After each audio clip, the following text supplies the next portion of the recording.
묵도하심으로 3일 예배와 중보기도 모임 예배를 주님 앞에 드리겠습니다.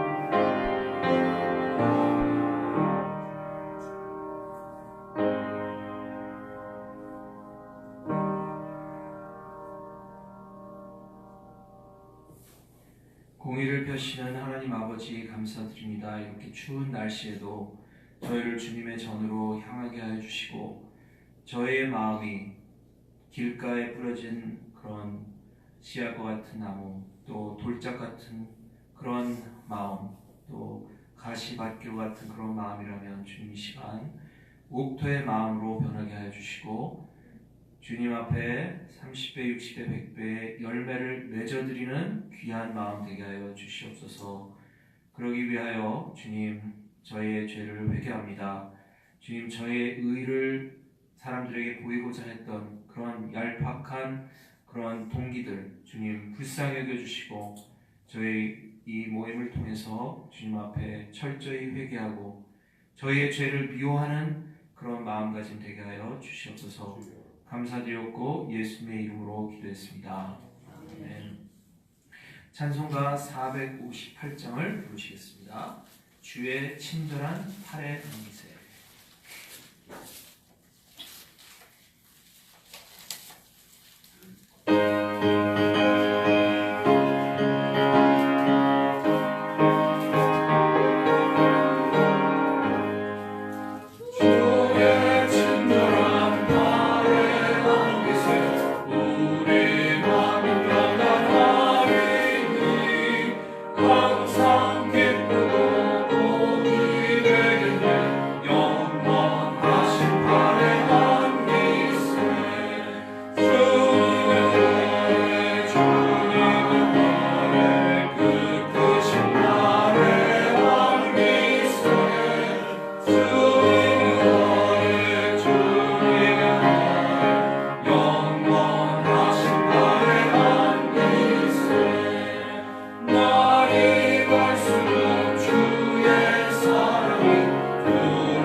하나님 말씀은 마태복음 13장 1절에서 9절 말씀을 교독하시겠습니다. 신약성경 21페이지에 나와 있습니다.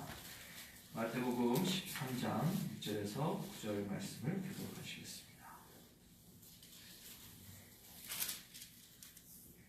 그 날에 예수께서 집에서 나가서 바닷가에 앉으시매 그무리가 예수께서 내려올라 앉으시고 온 무리는 해변에 섰거늘 예수께서 비유로 여러 가지를 저희에게 말씀하여 가라사대 씨를 뿌리는 자가 뿌리러 나가서 뿌리새 더러는 길가에 떨어지매 새들이 와서 먹어버리고 더러는 흙이 얇은 돌밭에 떨어지매 흙이 깊지 아니하므로 곧 싹이 나오나 해가 돋는 후에 터져서 뿌리가 스스로 말랐고 더러는 가시떨기 위에 떨어지매 가시가 자라서 기운을 막았고 더러는 좋은 땅에 떨어지매 혹 100배, 혹 60배, 혹 30배의 결실을 내느니라.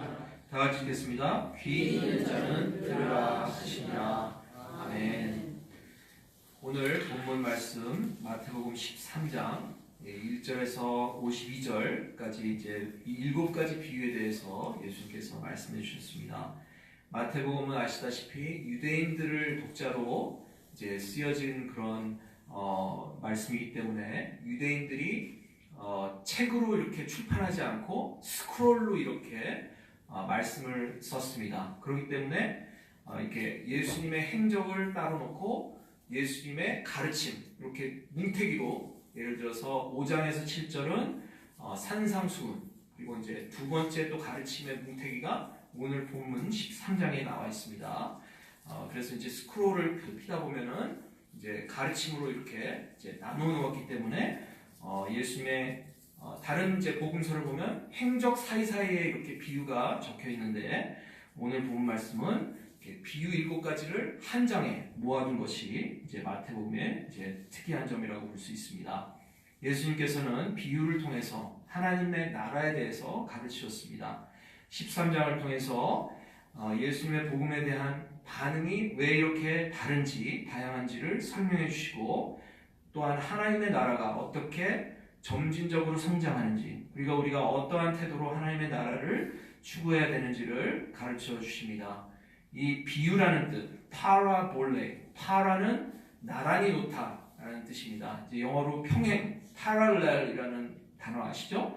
그래서 나란히 놓고 볼레는 이제 던지다, 발로라는 게 합쳐져서 이 나란히 이제 스토리를 놓고 하나님의 나라의 영적인 현실을 우리가 이해하기가 힘들기 때문에 예수님께서 쉬운 그런 비유를 통해서 비교를 통해서 깊은 진리를 전달하는 방식을 쓰신 것입니다. 그러나 이 비유는 단순한 이야기나 스토리 이상의 의미를 담고 있고 듣는 사람의 마음 상태가 어떠냐에 따라서 다르게 받아들여진다는 것입니다. 그래서 우리가 너무나도 잘 알고 설교도 수백 번 들은 말씀이지만 다시 한번 하나님의 말씀 우리가 묵상해 보고자 하는데요. 씨 뿌리는 자의 비유 잘 아시죠? 13장 1절에서 9절 말씀을 우리가 읽었고 18절에서 23절은 예수님께서 또한 그 설명까지 해주신 것을 알 수 있습니다. 길가와 돌밭과 가시떨기 속에 떨어진 씨앗 각각 다른 종류의 마음을 나타내고 있습니다. 좋은 땅에 떨어진 씨앗은 100배, 60배, 30배의 풍성한 열매를 맺지만 길가, 돌밭, 가시떨기 같은 그러한 마음, 하나님의 말씀을 받아들이고 변화되지 않는 삶, 똑같은 얘기를 들었음에도 불구하고 어떤 분은 마음이 뜨거워져서 회개하는 반면에 어떤 분은 그냥 헛소리로 듣고 그냥 채널을 꺼버리는 그러한 반응이 있다는 것입니다. 칼빈 선생은 그에 져서 기독교 강요에서 이렇게 말했습니다. 하나님의 말씀은 태양과 같아서 같은 빛을 비추지만 사람들마다 그 빛을 어떻게 받아들이는지가 다르다고 얘기를 했습니다. 이는 복음이 모든 사람에게 전파되지만 듣는 자의 마음 상태가 어떤가에 따라서 열매를 맺는지 안 맺는지에 대해서 중요한 역할을 한다는 것을 강조합니다. 물리학에 보면 빛은 매체 수단에 따라서 다르게 반응하곤 합니다. 예를 들어서 프리즘을 빛에 통과하도록 할 때는 빛이 굴절되어서 다양한 무지개 색깔로 변하는 것을 알 수 있습니다. 마찬가지로 하나님의 말씀도 사람의 마음이라는 매체 수단에 따라서 다르게 열매를 맺는지 안 맺는지가 이제 나뉘어지는 것입니다. 바위처럼 단단한 마음에는 흡수되지 않지만 회개를 하고 싶은 이 부드러운 마음에는 복음이 깊이 스며들어서 생명의 능력을 일으킴을 우리가 알 수 있습니다. 두 번째는 하나님 나라의 점진적인 성장에 대해서 예수님께서 가라지와 곡식의 비유, 겨자씨의 비유, 누룩의 비유의 말씀을 24절에서 35절까지 말씀해주고 있습니다. 하나님의 나라는 처음에는 작고 미약해 보일 수가 있지만 겨자씨처럼 심기운 후에는 큰 나무로 자라나서 또 누룩처럼 온 반죽에 퍼지는 것처럼 점차 확장된다는 것입니다. 또한 가라지와 곡식의 비유를 통해서 마지막 심판 때 하나님께서 의인과 악인을 구별하실 것을 말씀해주고 계십니다. 그래서 우리는 때때로 하나님의 나라의 성장, 왜 하나님께서 악인들을 금방 심판하지 않으시나 하면서 궁금해하고 성장이 더디다고 느낄 수 있지만 하나님께서는 계속 신실하게 일하고 계신다는 것을 본문 말씀을 통해서 알 수 있습니다. 또 예수님께서 이제 시나페오라고 하는 겨자씨, 당시에 이제 유대 문화에서 가장 작은 씨앗 중에 하나, 구글을 해보니까 겨자씨의 사이즈가 1mm 뭐죠? 다이아미터로 뭐라 그러죠? 지름이더라고요. 그러니까 너무나도 작은 그러한 식물과 품종이지만 이것이 자라면서 큰 나무가 되어서 새들이 깃들 수 있다는 것입니다. 하나님의 나라가 겉으로는 미약해 보이지만 점진적으로 확장될 것을 의미합니다.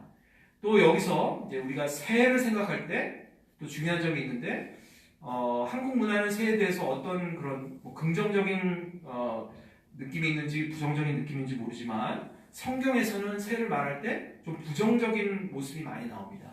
왜냐하면 여기 그 길가에 뿌려진 씨앗이 누가 와서 집어갔죠? 새. 근데 새는 뭐를 의미하죠?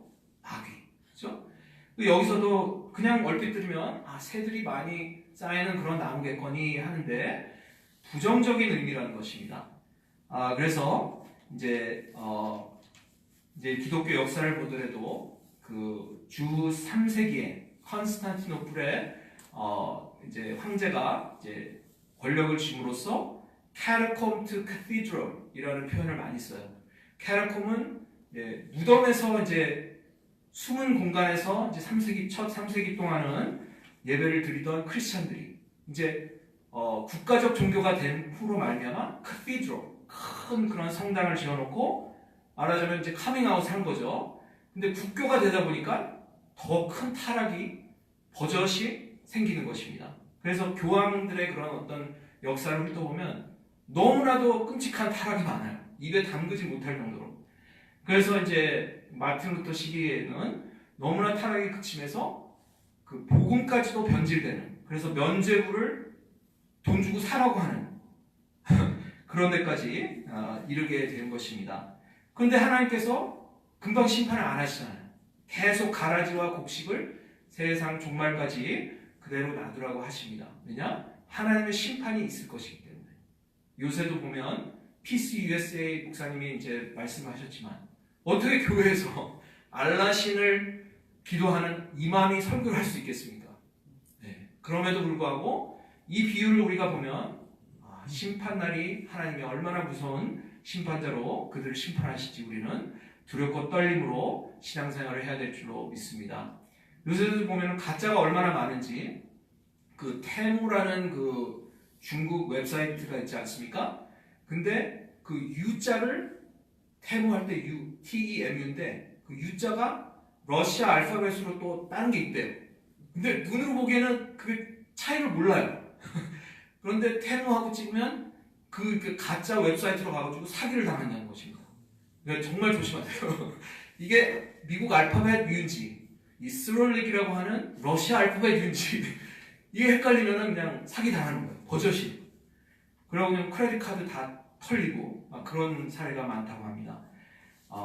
그래서 우리가 이 가라지와 곡식의 비유, 겨자씨의 비유, 누룩의 비유를 통해서 하나님의 나라의 성장, 하지만 그 성장 안에는 악한 자도 공존한다는 것. 그렇지만 하나님께서는 결국에 마지막 때에 그들을 심판하신다는 것을 우리가 기억해야 될 줄 믿습니다. 세 번째는 하나님 나라의 그 value, 가치에 대해서 보화와 진주의 비유, 44절에서 46절에 나와 있습니다. 예수님은 하나님의 나라가 세상에서 가장 소중한 것임을 이 비유를 통해서 가르쳐 주십니다. 밭에 감춰진 보화를 발견한 사람이 자신의 모든 재산을 팔아서 그 밭을 사듯이 또 값진 진주를 찾은 상인이 모든 것을 팔아 그 진주를 사듯이 하나님의 나라를 위해서 이제 희생을 감수해야 된다는 뜻도 되지만, 어떤 주석가는 그만큼 예수님께서 우리의 가치를 보배롭게 여기셨기 때문에 우리를 위해서 십자가의 피로 사셨다는 것을 해석하기도 합니다.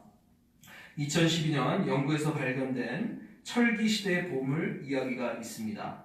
금속 탐지기 전문가였던 레그 미드라는 사람과 리처드 마일스라는 두 친구가 있었는데, 1980년대에 한 친구로부터 이야기를 듣게 되었습니다. 그 친구의 아버지가 생 울타리 옆에서 나무를 뽑다가 은화가 가득 든 항아리를 발견했다는 얘기를 듣게 됩니다. 그 이야기만을 믿고 40년간 이 두 친구가 이 전기 탐지기로 동네를 막 훑고 다닌 거예요. 40년간. 그러다가 마침내 2012년에 영국의 저지라는 섬에서 약 7만 개의 그 로마 황제 시저가 살던 그때 당시에 동전이 발견되었습니다. 이 동전들은 기네스 세계 기록에 등재가 되었고, 그때 돈의 가치로 약 1280만 달러 횡재를 한 거죠, 말하자면. 근데 참 재밌는 것은 이 보물이 뭐 깊숙이 있던 것도 아니래요. 딱 1m 밑 바로 눈 밑에 있는데도 모르고 40년 만에 찾게 됐다는 것입니다. 마찬가지로 이 스토리는 예수님의 감추어진 보화의 비유와 깊이 연결되고 있습니다. 예수님께서 말씀하신 보화는 단순히 세속적인 재물이 아니라 영원한 하나님의 나라입니다. 예수님께서 우리를 위해서 십자가에서 자신의 생명을 내어주심으로 우리에게 예수님의 전부를 투자하셔서 우리 영혼을 피로 사주셨습니다. 할렐루야. 그래서 이 보화라는 thesaurus라는 단어는 단순한 재물만 의미하는 것이 아니고 값지고 소중한 것, 영적 가치를 의미하는 단어입니다. 바울 사도가 성령의 감동으로 빌립보 3장 8절에 또한 모든 것을 해로 여김은 내 주 그리스도 예수를 아는 지식이 가장 고상하기 때문이라. 내가 그를 위하여 모든 것을 잃어버리고 배설물로 여기노라. 할렐루야. 그래서 칼빈은 그리스도를 얻는 것은 세상의 그 어떤 것과도 바꿀 수 없는 최고의 보물이라고까지 말했습니다. 우리가 이 하나님 나라의 보물을 예수님이 우리를 보물로 여기셨기 때문에, 솔직히 우리가 뭐 하나님 나라를 살 돈이 있는 게 아니잖아요. 그러니까 이 비유는 예수님이 우리를 귀하게 여기셨기 때문에 예수님이 가진 모든 것으로 우리를 영혼을 사셨다는, 그렇게 해석이 더 맞는 것 같습니다. 그래서 우리를 보잘것없는 죄인지만 이렇게 귀하게 여기시는 예수님의 그 귀한 은혜, 그 은혜 없이는 우리가 이 자리에 서 있을 수 없는 줄로 믿습니다. 다 같이 기도하겠습니다. 사랑의 주님, 감사합니다. 주님, 오늘 7가지의 비유의 말씀을 통해서 하나님 나라의 비밀스러운 그 진리를 가르쳐 주심을 감사드립니다. 우리의 마음속에 이 진리를 뿌리내려서 30배, 60배, 100배의 귀한 열매를 맺어드리는 귀한 성도님들 되게 하여 주시옵소서. 감사드리옵고 예수님의 이름으로 기도했습니다. 아멘.